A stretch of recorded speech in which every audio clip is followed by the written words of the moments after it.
Hi, good morning, guys. I am Sindil New Star. Today, small story. அது என்ன ஸ்டோரின்னு பார்த்தீங்கன்னாக்கா, நாங்கள் வந்து ஒரு எயித்து நைன்த்து படிக்கும்போது மாடு மேய்ச்சிட்டு வருவேன். அப்போ மாடு சரியான மழை வரும். மாடு மேய்ச்சிட்டு வரும்போது பார்த்தீங்கன்னாக்கா, எப்பயுமே மழை தான் வரும். குடையெல்லாம் எடுத்துகிட்டு போக மாட்டோம். அவ்வளோ மழை ஃப்ரெண்ட்ஸ். நான் அந்த டைமுக்கு வேலை செஞ்சுட்டு ஒரு 3 பேர் வந்தாங்க, அடல்ட்டுங்க. அந்த ஒரு மாந்தோப்பு இருக்குது எங்கள் கொல்லிக்கு இன்னாண்டவே. அங்க நின்னாங்க பாருங்க. மழைக்கு ஒதுங்குன உடனே இடி விழுந்துருச்சு ஃப்ரெண்ட்ஸ். இடி விழுந்த உடனே அந்த 3 பேரும் கருகிட்டாங்க. நாங்க ஸ்பாட்ல பார்த்துட்டோம். எனக்கு என்ன அப்புறம் 11, 12 வயசா தான் எனக்கு இருக்கும் ஃப்ரெண்ட்ஸ்.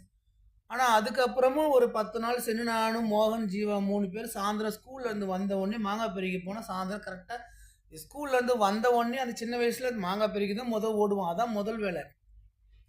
அங்க போயிட்டோம் ஃப்ரெண்ட்ஸ். உள்ள கூட போகல ஃப்ரெண்ட்ஸ். ஒரு குச்சி எடுத்து தான் வந்து என்ன பண்ணோம், முள்ளு மேல வந்து மோகன் முள்ளு மேல எகிறுவான். கொஞ்சம் ஹைட்டா இருப்பான். அவன் போய் எகிறி அந்த முள்ளு மேல ஏறி மாங்காவ பெரிக்கிறதுக்கு ஸ்டெப்பு தான் ஒரு ஸ்டெப் வச்சான் ஃப்ரெண்ட்ஸ். உடனே அந்த மாமரம் மட்டும் எல்லா மரம் கம்முனு இருக்கு. ஒரு மாமரம் மட்டும் பயங்கரமா ஆட்டுது ஃப்ரெண்ட்ஸ் அந்த மரம். அதுவும் உச்சிய புடிச்சு ஆட்டுது. செம்ம வேகம். ஐயோ! அங்க யார் நிக்கிறா?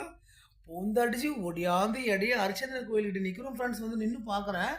அப்ப அப்படியே அந்த மரம் ஸ்டைலா நிக்குது ஃப்ரெண்ட்ஸ். கிட்ட போன உடனே அந்த மரம் ஆடுச்சு ஃப்ரெண்ட்ஸ். இத ஒரு வழி பண்ணணும்னு பார்த்தீன்னா, அப்போ வந்து பாயில அங்க குத்து எடுத்திருந்தாங்க.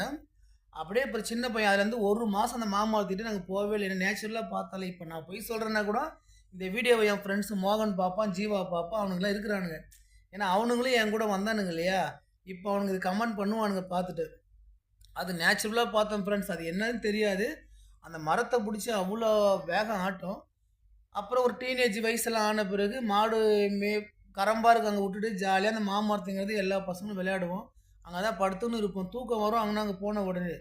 அப்படியே எங்க துணியிலலாம் மண்ணிலே படுப்போம் பார்த்தீங்களா? மண்ல படுத்தா பாம்பு போவும், இந்த பக்கம் நல்ல பாம்பு போவும், அந்த பக்கம் எந்த பாம்பு வேணா போவும். ஃபுல்லா பாம்புமே இருக்கும் அந்த இடத்துல. நெக்ஸ்ட்டு அந்த மாமரத்துல கம்முன்னு தூங்குனோம் வச்சுக்கங்களேன், அப்படியே சைலன்ட்டா இருந்தா அப்படியே மரம் ஃபுல்லா ஒரு சில மரம் மட்டும் ஆடும், ஒரு சில மரம் ஆடாது ஃப்ரெண்ட்ஸ்.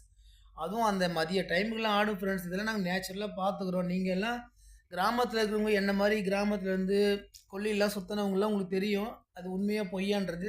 சிட்டில இருந்தவங்களுக்கு அத பத்தி தெரியாது. ஏதோ நம்ம கதை அளக்குறோம்னு நெனச்சுப்பாங்க. ஆனா இதெல்லாம் உண்மை சம்பவம் ஃப்ரெண்ட்ஸ். இன்னும் நெறைய சம்பவம்லாம் நடந்திருக்குது. அதெல்லாம் ஒரு ஒரு வீடியோவிலயும் கொஞ்சம் கொஞ்சமா சொல்றேன். அத நீங்க கேளுங்க. ரொம்ப சுவாரஸ்யமா இருக்கும் அதெல்லாம் நீங்க கேட்டீங்கன்னாக்கா. ஏன்னா ரொம்ப லைஃப்ல நல்லா அதெல்லாம் ஒரு மறக்க முடியாத நிகழ்வு இல்லையா? இந்த வீடியோவ லைக் பண்ணுங்க, ஷேர் பண்ணுங்க, கமெண்ட் பண்ணுங்க. புடிச்சிருந்தா சப்ஸ்கிரைப் பண்ணுங்க. பாய். Next video tomorrow.